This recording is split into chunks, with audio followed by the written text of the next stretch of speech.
एक मिनिट. हा, बोला आहे मॅडम, करा सुरू. तर आत्मवंदन पहिल्यांदा तर सगळ्यात 4 प्रश्न दिले होते. त्यातला पहिला प्रश्न होता, आवाज येतोय ना व्यवस्थित? हो, येते. त्यातला पहिला प्रश्न होता की दासबोध वाचनात आपण आधी विहंगामधून काय शिकलो? तर मी चौथ्या प्रश्नापासून सुरुवात करेन. चौथा प्रश्न होता की हा दशक कसा निवडला आणि त्याच्या थ्रू मग मी पहिल्या प्रश्नापर्यंत. तर पहिल्यांदा तर मॅडम सांगितलं होतं की दशक निवडायला सुरुवातीतून झाली. दासबोध वाचण्यासाठी मॅडमने पहिल्यांदा काही ठराविक लोकांची नावं घ्यायला सांगितलेली आणि मी त्या ग्रुपमध्ये असल्यामुळे मृदुला मॅडमने त्याचं कोऑर्डिनेशन काढलं. तर त्याच्यामध्ये पहिल्यांदा तर माझं नाव नव्हतं. तरी पण मृदुला मॅडमने मला ऍड केलं त्या ग्रुपमध्ये. पण मी काही वाचणार नव्हते दासबोध पहिल्यांदा. पहिल्यांदा 3च नावं होती दासबोध वाचण्यासाठी.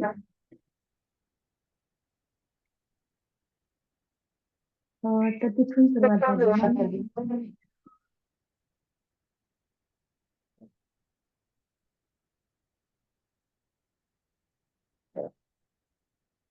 तर दशक कसा निवडला? तर दशक माझा होता दशक 11वा भीमदशक. पहिल्यांदा तर मला 11 नंबर किंवा सकाळी 11:11, 1:11, रात्रीचे 11:11 हा नंबर सारखा फ्लॅश व्हायचा माझ्या मोबाईलवर. मी लॅपटॉप यूज करते तर आपोआप. तर त्या नंबरशी काहीतरी कनेक्शन असं मला वाटलं की मी हा 11वा दशक घ्यायचा. तेव्हा मी दासबोध हातात उघडून बघितला नव्हता किंवा वाचला पण नव्हता. त्याच्या अगोदर खूप वर्षापूर्वी दासबोधाचं निरूपण ऐकत होते. तर त्याच्याने तो 11 असेल. मग असं आतून तिथून जर आलं की मला 11वा दशक 11वा घ्यायचा भीमदशक. मग त्याच्यासाठी थोडं ध्यान केलं आणि तरी सुद्धा ध्यानात मी प्रश्न विचारत होते की मला कुठला दशक घ्यायचा. तर तेव्हा पण मला असं वाटत होतं की मला मला तो 11 नंबर कंटिन्यू फ्लॅश होत होता. मग मी ठरवलं की हा 11वा दशक घ्यायचा मी. मग त्याच्यानंतर तो समास उघडून बघितला. त्याच्यात 10 दशक, प्रत्येक समासात 10 दशक आहेत. तर प्रत्येक दशकात 10 समास आहेत. सॉरी. तर त्याप्रमाणे अगोदर काही तयारी केली नव्हती. त्याच्या अगोदर विहंगमच्या प्लॅटफॉर्मवर मला बुक रिडिंगचा अनुभव आहे. तर त्याच्यामध्ये असं होतं की मी जे म्हणजे तयारी करायची ना आपल्याला हे करायचंय किंवा हे वाचायचं. सेम दासबोधाच्या बाबतीतही तसंच झालं. त्यामुळे ह्यावेळी मी अजिबात तयारी वगैरे काही केली नव्हती. ऑन द स्पॉट दासबोध उघडलेला आणि जसं ऊर्जेकडून येतंय तशा पद्धतीनं करायचं ठरवलं. आणि अगोदर काहीच प्रिपरेशन केलेलं नव्हतं. डायरेक्ट सकाळी उठून डॅशबोर्ड उघडून जे काही ऊर्जेकडून येईल ते त्याप्रमाणे सगळं निरूपण झालं. त्यासाठी धन्यवाद. दुसरं म्हणजे मला दासबोधातून काय शिकायला मिळालं. या 10 समासामध्ये भीमदशकामध्ये अंतरात्म्याबद्दल जे सांगितलंय ना, तर मला असा प्रश्न येतो की म्हणजे आपण म्हणतो सोल लेवलला बघायचं किंवा मॅडम पण म्हणतो सोल लेवलला बघायचं. तर या या दशकातल्या एका समासामध्ये समर्थांनी सांगितलं, आपण सगळे सोल आहोत, तरी पण ना आपण म्हणजे सगळे असे वेगवेगळे का वागतात? आपण एकत्वासाठी प्रयत्न करतोय किंवा एक सगळे म्हणजे वननेससाठी म्हणतोय आपण. पण मग सगळे असे वेगवेगळे म्हणजे का वागतात? किंवा आपल्याच फॅमिलीमध्ये बघा, सगळ्यांना आपण सगळे एकच ज्ञान घेतो, तरी पण सगळ्यांचे सगळे वेगवेगळे आहेत. किंवा कुठं काहीतरी मिसमॅच होतंय. मला असं वाटतं आपलं सगळं एक ज्ञान घेतो, सगळं परमात्म्याकडून येतं, तरीही आपल्यात असं का होतं?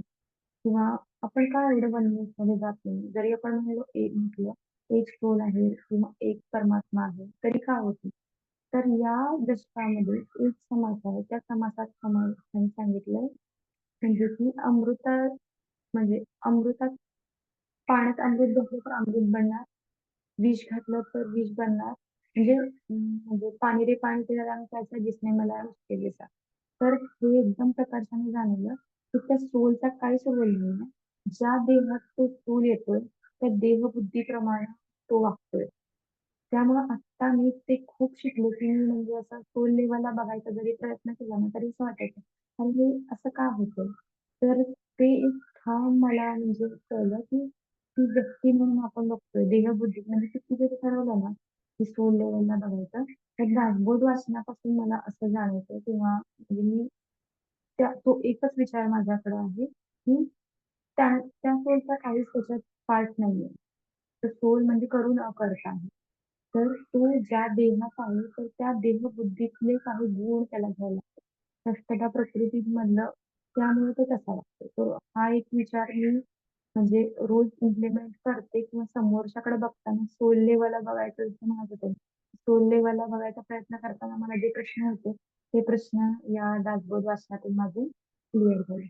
तिसरं म्हणजे पृथ्वीचं शिफ्टिंग होतं किंवा युग परिवर्तन होतं या बाबतीत म्हणायचं झालं तर मी जे वाचले समाज तर त्यामध्ये मला त्या समासाचं नाव लक्षात नाहीये पण या समर्थाने सांगितलं की एक ओवी आहे बहुत जन्मांचा शेवट नरदेह सापडेवर अवत तर येथेवर त्यावेळेस कुठं निघेल म्हणजे हा या जन्माचा शेवट आहे म्हणजे आपल्याला जे बॉडी मिळाली आहे हा नरदेह मिळाला हा या जन्माचा शेवट आहे त्यामुळे युग परिवर्तन होणारच आहे आणि आपल्याला आत्ता नरदेह मिळाला आणि आपण राजभूतातून ते वाचलंय त्यामुळे हे कन्फर्मेशन आहे की ही परिवर्तनाची सुरुवात आहे म्हणजे किंवा झालेलं इथून पुढे जे होणार आहे की बियॉन्ड टाइम बियॉन्ड स्पेस हे सगळं हे झालं तिसरं म्हणजे विहंगममध्ये आपण जे शिकलो तेच डॅशबोर्डच आहे त्याची जाणीवमध्ये की आपण सगळं आता आत्म्याच्या लेवलला पाहिजे अंतरीचा अंतरात्मा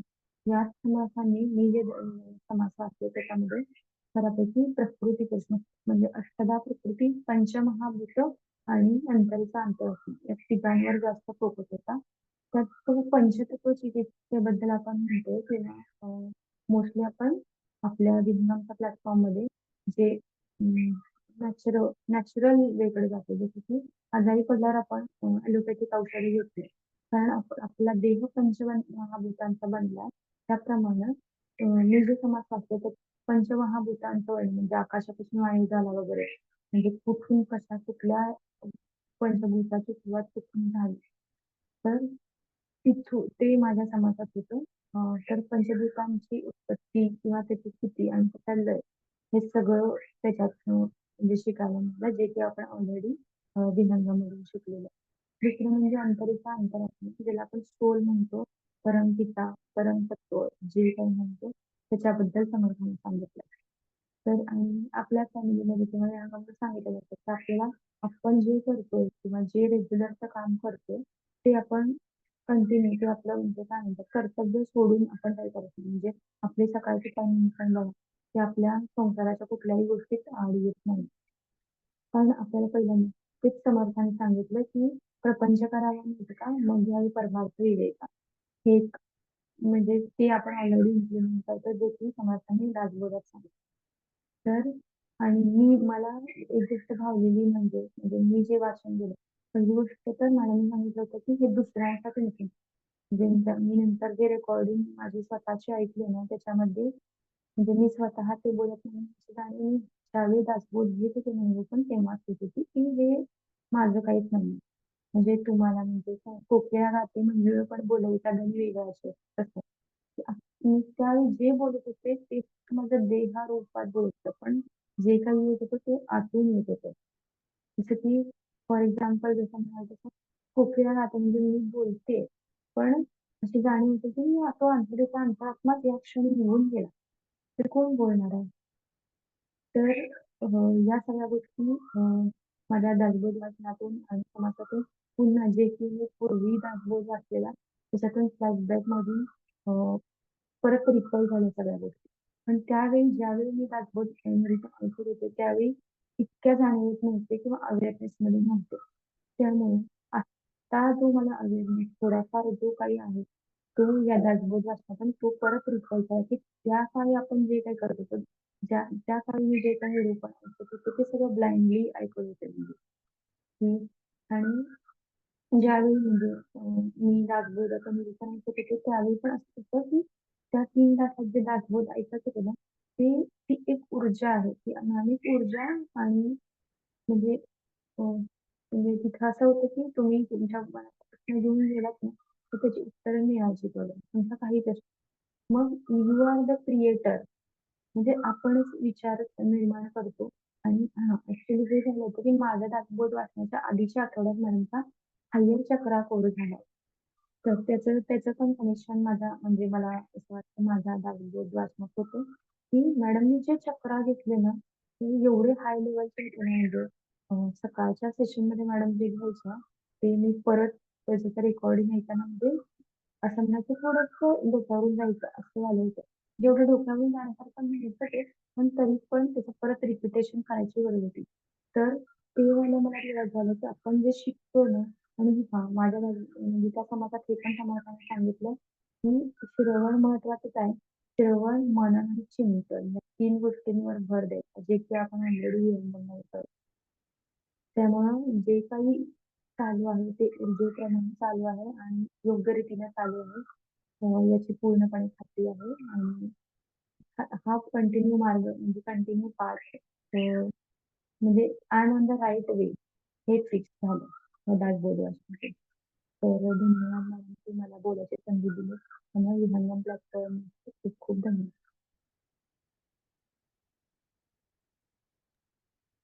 धन्यवाद अनुजा मॅडम. खूप छान सांगितलं तुम्ही आणि तुमची अनुभूती खूपच छान आहे की तुम्हाला असं वाटलं की ऊर्जा बोलवून घेते आहे. हा अनुभव इथे येणं फार गरजेचं आहे. त्यासाठीच एक कळतं की ऊर्जा काय आहे आणि कशी करून घेते हे कळणं फार सुंदर अनुभूती आणि ती तुम्हाला दासबोध घेताना सुद्धा जाणवली. तर खूप छान. अमृता मॅडम. अमृता मॅडम नंतर कोणाला बोलायचंय का बघा. हात वर करा. अमृता मॅडम व्हिडिओ सुरू करा. मी स्पॉटलाइट देते.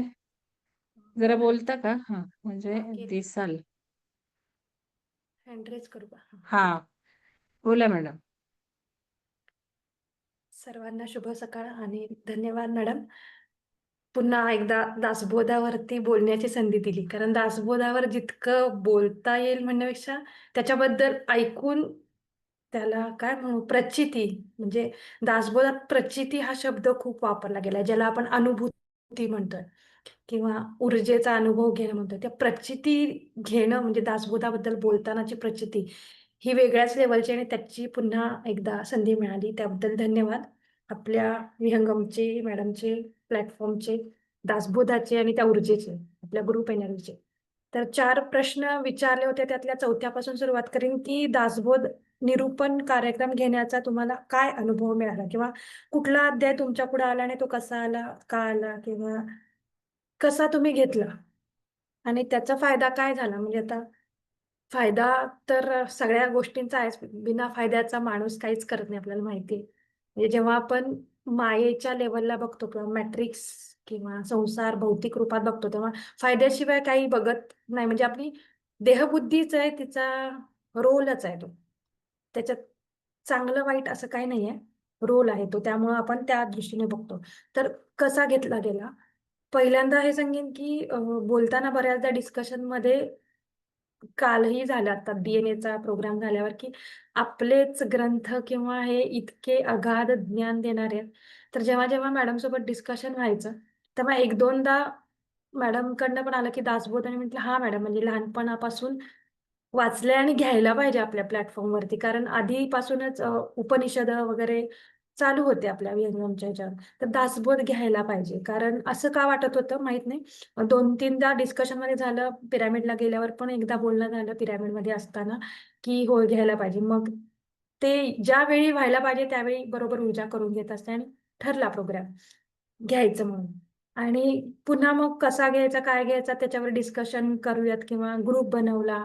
मग ग्रुप बनवून कोण कुठला घेणार समास आणि दशक ते ठरवूयात म्हणून सगळं झालं. तर जेव्हा आलं ना ते दासबोध घ्यायचा म्हणून तेव्हा होतं की युग परिवर्तनाबद्दल बोलत होतो आपण आपल्या प्लॅटफॉर्मवरती खूप सारं आणि एक सारखं क्लिक होत होतं की दासबोधामध्ये युगांबद्दल सांगितलं योन्या तर सांगितल्यातच की कसं आपण या मनुष्य जन्मापर्यंत आलो त्याच्या आधी काय होतं तर लहानपणापासून प्रश्न होते ते म्हणजे लहानपणीच मिळालं दासबोधाचं.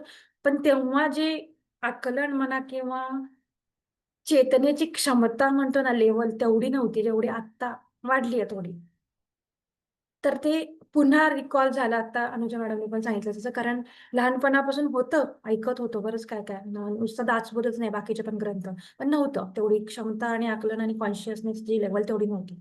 आणि मग हा जेव्हा घ्यायचं ठरलं तेव्हा युग परिवर्तन युगाबद्दल त्यात सांगितलं एवढं 100%. कारण वाचलेलं होतं. ते शब्द कानावरनं गेले होते. तर हे घ्यायची गरज आहे आणि झालंच. ठरल्यानंतरनं जेव्हा डिस्कशन चालू झालं तेव्हा कुठला घ्यायचा दशक, समास वगैरे. तर माझ्यासमोर 6वा आणि 7वा आला. 6व्याचं नाव होतं देवशोधन नाम आणि 7व्याचं होतं की चतुर्दश ब्रह्मांचा. तर ॲक्चुअली खरं सांगायचं तर मॅडम कायम म्हणजे ह्याच्या आधी पण मी जेव्हा वाचलं तेव्हा म्हणायचे, की तुम्हाला जे ध्यानातनं वाटतंय ते घ्या तुम्ही. यावेळी माहिती नाही मी डायरेक्ट दिलं. ध्यानातनं वगैरे नव्हतं दिलं.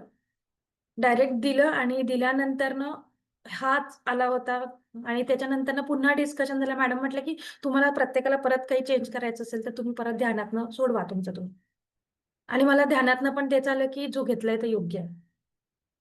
चालू झाला आणि प्रत्येक वेळी मी जेव्हा कार्यक्रम म्हणजे मी नाहीच आहे, हे परत एकदा स्वतःला आठवण करून देते, तुम्हाला नाही.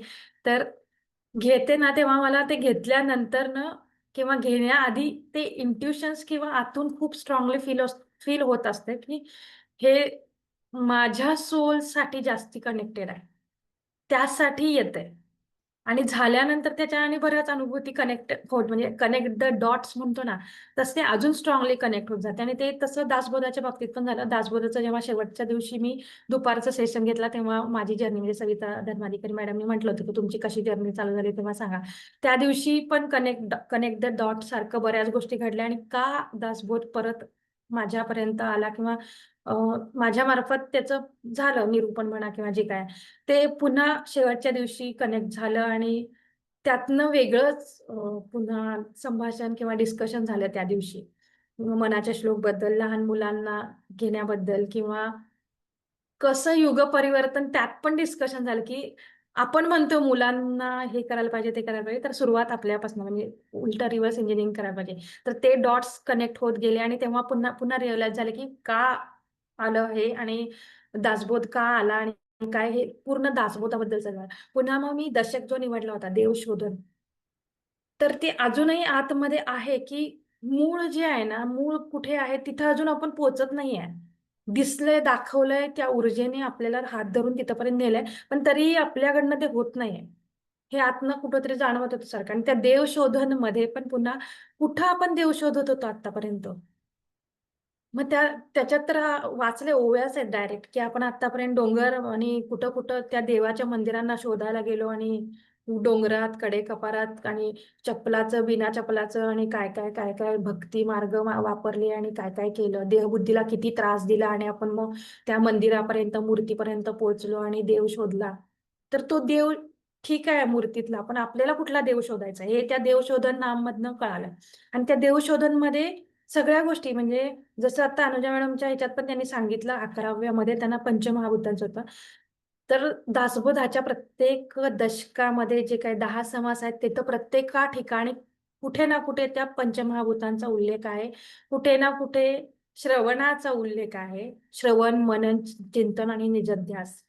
हे समर्थांचं म्हणजे ठासून भरलेले जे काही गोष्टी आहेत ना, त्यात हे येतंय. एकतर माझ्या ह्याच्यात मला चांगलं आठवतंय, की "पहावे आपणासे आपण." जसं मी मग आत्ता म्हटलं, की कुठलाही प्रोग्राम घ्यायच्या आधी आतून असं फील होतं, की हे मला म्हणजे काय आपण सगळे आता पुन्हा वननेस, की परमात्म्याचेच अंश आहे. मला म्हणजे तुम्हाला आपण सगळे वेगळे कोण नाही आहे, एकच आहे. म्हणजे या परमात्म्याच्या अंशाला जे हवंय, तेच असणार आहे ह्याच्यात म्हणून आपल्यापर्यंत आलंय.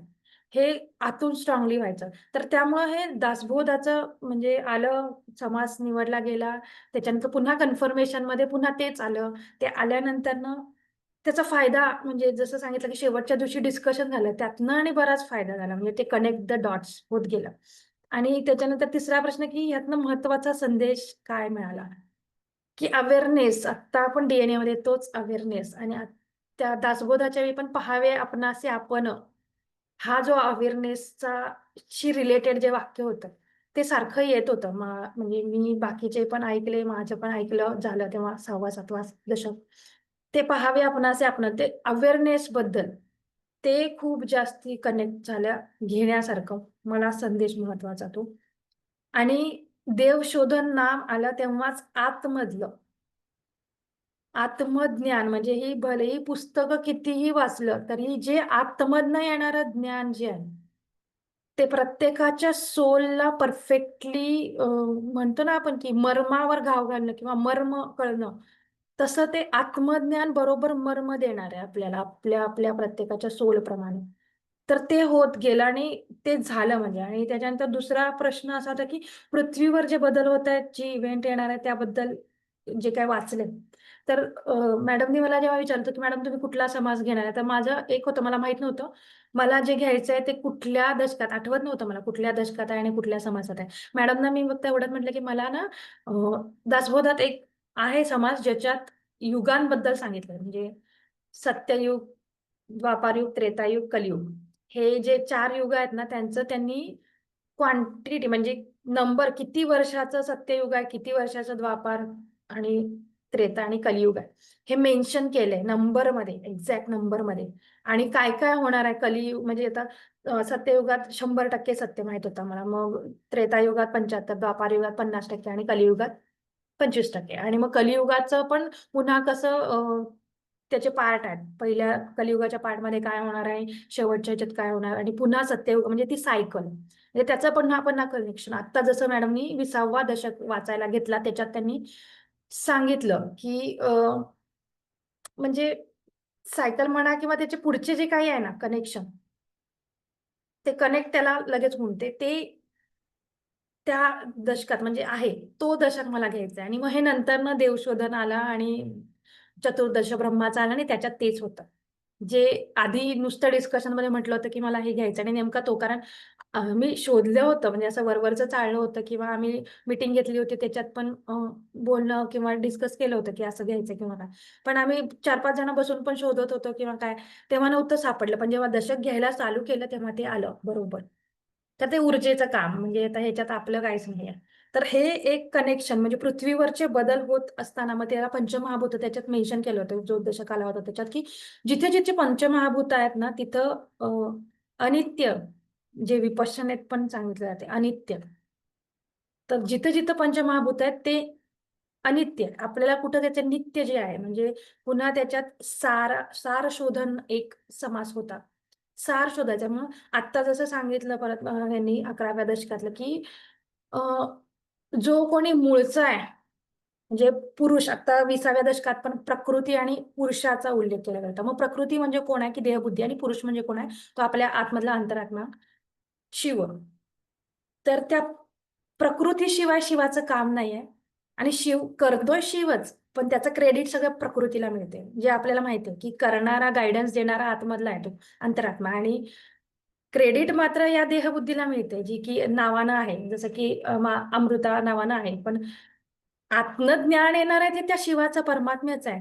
पण घेतलं कोणी, या देहबुद्धीनं घेतलं त्याचं शरीर. तर हे दोन्ही कनेक्टेड, दोन्ही गरजेचं आहे. म्हणून नरदेहाची प्राप्ती जे काही आहे या दासबोधात एक वेगळा समास ठेवण्यासाठी किंवा दशक आहे अख्खा, की नरदेहाची स्तुती केली आहे त्याच्यात, की नरदेह का महत्वाचा आहे. म्हणून मग आपल्याला या प्रकृतीला सांभाळणं पण गरजेचं आहे. असं नाही की नुसता पुरुष बघितलं पाहिजे. कारण माध्यम प्रकृती आहे तर प्रकृतीशिवाय पुरुषाचं कार्यच नाही होणार आहे.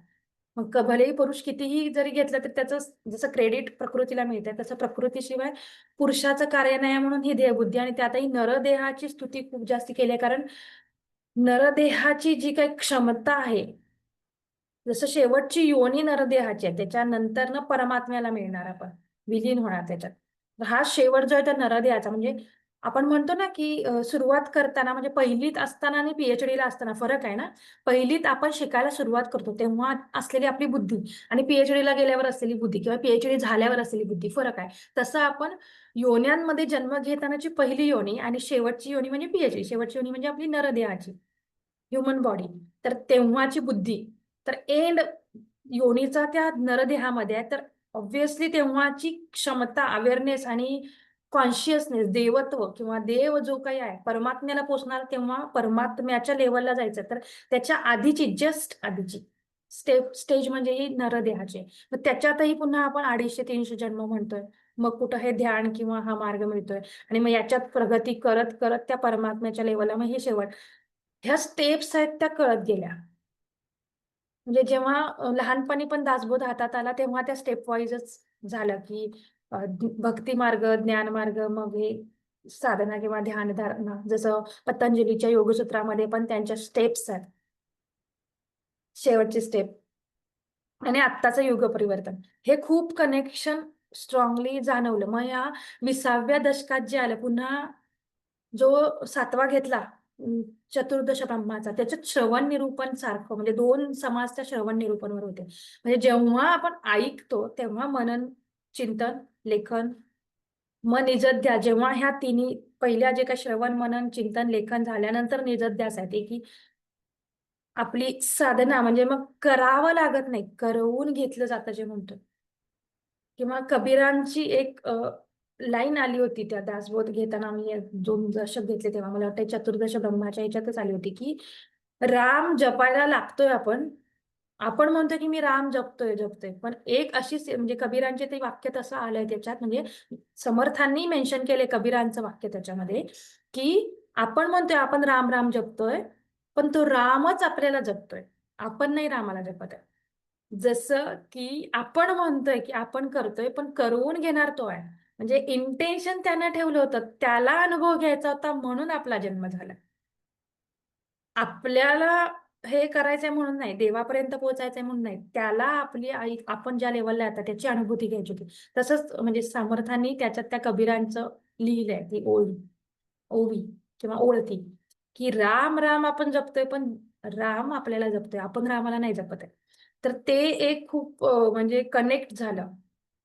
आणि हे देव शोधन किंवा आपणच अहम ब्रह्मास्मी, हे खूप कनेक्ट झालं. जो देव शोधन घेताना त्याच्यात सार, आपल्यातला सार. जसं आता अनुजा मॅडमने सांगितलं, की प्रश्न होता सोल लेवलला बघायचं, पण मग प्रत्येक जण वेगळं काय आहे. मग प्रत्येकातला प्रत्येकानं घेतलेला जो सार आहे, प्रत्येकानं आपल्या आपल्या आतमधली जी काही देवाची जी काही किंवा गॉड जीन आता आपल्या डीएनए मध्ये झालं, ते जे देवाचं जे काही ऍक्टिव्हेशन केलंय त्यातला जो सार घेतलाय, सार म्हणजे तो देवाचा कन्सेप्ट अहम ब्रह्मास्मीचा, तो किती पर्सेंट घेतलाय त्यानुसार प्रत्येक सोल वेगळा वेगळा आहे. किंवा किती कुठल्या सोलचा अवेअरनेस तेवढा वाढलाय त्यानुसार त्याचा सार त्याला कळलाय, त्यानुसार तो सार कळलाय त्याप्रमाणे त्याला त्याचं स्वतःचं देवत्व किती आहे, किती पर्सेंट आहे, किंवा मी कसं अहम ब्रह्मास्मी आहे, हे जेवढं कळलंय ते वाढत वाढत जाते. मग ते सारावर, किंवा आपण म्हणतो की प्रत्येकात ती वेगळी वेगळी कपॅसिटी, प्रत्येकाची जर्नी वेगळी वेगळी, ही त्यामुळे आहे. तर त्या देव शोधन मध्ये ते सार शोधन नाम एक समास होता, त्यामध्ये ते एक होतं, की सार कसा शोधायचा, की असार सोडून सार शोधायचंय, असाराचा त्याग करून सार घ्यायचंय. मग चतुर्दश ब्रह्माच्या याच्यात पण बद्ध आणि मुमुक्ष, म्हणजे बद्ध म्हणजे बांधून घेतलेला आणि मोकळा झालेला, हे आपणच आपलंच केलेलं आहे. म्हणजे आपणच आपल्याला बांधून घेतले, आपणच आपल्याला मोकळं करायला लागलोय. सगळं आपणच करतोय, सगळ्याच्या अनुभूती आपणच घेतोय. मग हे पुन्हा परमात्म्याचं, म्हणजे त्याचं परत कनेक्शन आता मॅडमने सांगितलं, की त्या परमात्म्याचा जो काही इंटेन्शन होता, मला अनुभूती घ्यायची आहे, त्या अनुभूतीसाठी पुन्हा आपण हे सगळं जे काही एक्सपिरियन्स करतोय. आणि आता परत त्या परमात्म्याला वाटतं, की ऍक्च्युली जेव्हा ती स्टोरी ऐकली परमात्म्याची, की त्याला काय अनुभव घ्यायचे होते, तर त्याला जे अनुभव घ्यायचे होते ते तर अनुभव त्यांनी जे इंटेन्शन ठेवलं आणि सृष्टी निर्माण झाली, त्याच्या विदिन काहीतरी त्यानं ठरवलेल्या वेळेच्याही कित्येक वर्ष किंवा काळ आधीच त्याला ती अनुभूती मिळाली. पण त्यानं जी फ्री विल दिली त्या परमात्म्यानं प्रत्येकाला अनुभूती घेण्यासाठी, कारण फ्री विल दिल्याशिवाय वेगळी वेगळी अनुभूती नाही ना मिळणार. समजा जर परमात्म्यानं त्याचं रिस्ट्रिक्शन ठेवलं असतं, की मला अशी अशी अनुभूती घ्यायची, मला एवढीच अनुभूती घ्यायची, तर त्याला ते पुन्हा लिमिटेडच झालं असतं. मग त्याला ते सॅटिस्फॅक्शन मिळालं नसतं सगळ्या अनुभूती घ्यायचं, म्हणून त्यानं फ्री विल देऊन टाकली होती. आणि ती फ्री विल दिल्यामुळं जेवढे अंश त्यानं निर्माण केले आणि त्यांना सगळ्यांना फ्री विल दिल्यामुळं पुन्हा ते त्यांच्या स्वप्नात अडकत गेले, अडकत गेले, अडकत गेले. आणि मग आता इतकं ते वाढत गेलं स्वप्न, त्या फ्री विलमुळं, दिलेल्या फ्री विलमुळं, त्या इतक्या अनुभूती वेगळ्या वेगळ्या प्रकारच्या, जसं एक योनी आहे माकडाची ओणी म्हटलं तर त्याच्यात वेगळ्या वेगळ्या जमाती आहेत, स्पिशीज आहेत. तसं त्या एका ह्याला फ्री विल दिलं अंशाला, तर त्यानं जे काय ड्रीम क्रिएट केले अनुभूती करण्यासाठीचे इतके होते की जन्मोजन्म योन्या घेतल्या तरी ते पूर्णच होत नाहीयेत. मग आता कळलं त्या परमात्म्याला की बास, मला पाहिजे होती एवढीशी अनुभूती आणि आता त्या अनुभूतीचं म्हणजे एवढीच त्यातनं सार एवढाच घ्यायचा आहे. पण त्याच्यासाठीची उदाहरणं किंवा कन्सेप्ट क्लिअर करण्यासाठी जे म्हणतो ना वेगळे वेगळे प्रकार, जसं की ध्यान घटवून घ्यायचं आहे, पण त्या ध्यानाचे प्रकार 108 किंवा त्याच्याही पेक्षा जास्त. ध्यान घटवायचं, ध्यान तर ते एकच घटवायचं आहे, एकच प्रकार आहे तो किंवा एकच अनुभूती आहे ती ध्यानाची. पण ते घटवून घेण्यासाठीच्या पद्धती अनेक निर्माण झाल्या. तसं फ्री विल दिल्यानंतर एक त्यानं परमात्म्यानं जे अंश केले, तर प्रत्येकाचं फ्री विल प्रमाणे वेगळी वेगळी ड्रीम बनत गेले. इतकं वाढलं ते अनुभूतीचं किंवा त्याला जो अनुभव घ्यायचा होता त्याच्यासाठीचं जे काही हे भौतिक आणि मायाजाळ, की आता असं झालं की मला कळलंय मला एवढंच घ्यायचं होतं आणि त्याचीही मल्टिपल उदाहरणं आहेत आणि मी जितकी उदाहरणं आणि जितक्या प्रकारे ती घेईन तेवढं कमीच आहे आणि आता मला ते बास, मला कळालं, जी मला अनुभूती घ्यायची होती ती मला मिळाली आणि मी तृप्त झालो आता. म्हणून मग आता त्यातनं सुटण्यासाठी आता त्यालाच त्याचं पाऊल म्हणून मागच्या सेशनमध्ये पण आलं होतं की तो 99 म्हणजे आपल्याला फक्त एक पाऊल उचलायची गरज आहे. आपलं इंटेन्शन किंवा आपली इच्छा, आपली तयारी, मला हे करायचं आहे आणि बाकी 99 पावलं तो घेऊन चाललाय. का? कारण त्याला आता हे बास झालंय. तर ते परमात्म्याचं जे काही आहे ते आत्ता म्हणजे आपल्या समोर पण हे सगळं येतंय. दासबोध येतोय किंवा आता पुन्हा दत्तांचं हे येतंय किंवा ज्ञानेश्वरी, भागवत वगैरे हे पुन्हा का येतंय? तर त्याला बास झालंय की ह्याच्यात पण लिहिलंय की हे सगळं मायाजाळ आहे ना, तर पास ते. आता मला त्याच्यात त्या मूळ ह्याच्यातच विलीन आणि ते मूळ शोधण्यासाठी कसं कसं मूळ शोधत गेलो आणि कसं शोधलं पाहिजे आणि आता आपण त्या शेवटच्या टप्प्यावर कसं आलोय हेच पुन्हा त्या सगळ्या ग्रंथांमधनं आणि ह्याच्यातनं कनेक्ट होतंय आणि येत आहे परत.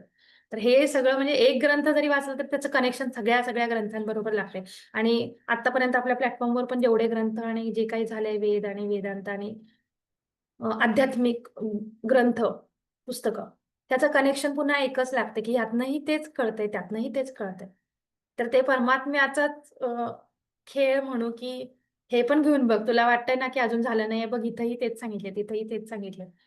आणि आता बास मला आता विलीन व्हायचंय. मग आता त्याच्यासाठी शेवटचं जे काय प्रत्येकाचा परत तेच येतंय की प्रत्येकाच्या सोलला रेझोनेट होणाऱ्या गोष्टी वेगळ्या आहेत. म्हणून पुन्हा वेगळे वेगळे ग्रंथ घ्यायला लागतात. कारण एखाद्याला एखाद्या ग्रंथामधनं पूर्ण बाहेर पडायला मोकळं हे म्हणजे मोक्ष मिळायला कनेक्शन मिळते, एखाद्याला दुसऱ्या ग्रंथातनं मिळते. म्हणून पुन्हा या सगळ्या जसं की प्रत्येक माणूस वेगळा वेगळा काय याचं उत्तर होतं, तसंच हे पुन्हा मोक्ष मिळवण्यासाठी हे वेगळे वेगळे ग्रंथ किंवा वेगळे वेगळे नॉलेज आणि पुन्हा ज्ञानातनं विज्ञान पुन्हा आपण कनेक्ट करतोय आता किंवा आत्मज्ञान जे यायला लागलंय ते ज्ञानातनं विज्ञानाकडं घेऊन चाललं लागले. जसं की बीजाचं रोपण, बीज रोपण हे संस्कार वगैरे जे काय आहे ते बीज रोपण होतं आपल्या पूर्वीचं. मग आता ते आपल्याला संस्काराच्या रूपात किंवा अध्यात्माच्या रूपात तसं आहे तसं घेऊन चालणार नाही. आता जे युग बदललंय त्यानुसार मग ते विज्ञानाच्या रूपात म्हणून मग आपण ते बीज RNAच्या रूपात रोवलंय. तर असं हे ज्ञानातनं विज्ञानाला आपण कनेक्ट होतोय. तर अशा पद्धतीनं मला हे दासबोधाचं पण आणि आता 20वा दशक जो आहे, जे सगळ्या 19 दशकांचं त्याच्यात सामावलंय, त्याच्यात पुन्हा तेच की सार, श्रवण आणि मनन याच गोष्टी पुन्हा कनेक्ट होतात. तर हे सगळं यातून मिळालं. तर धन्यवाद.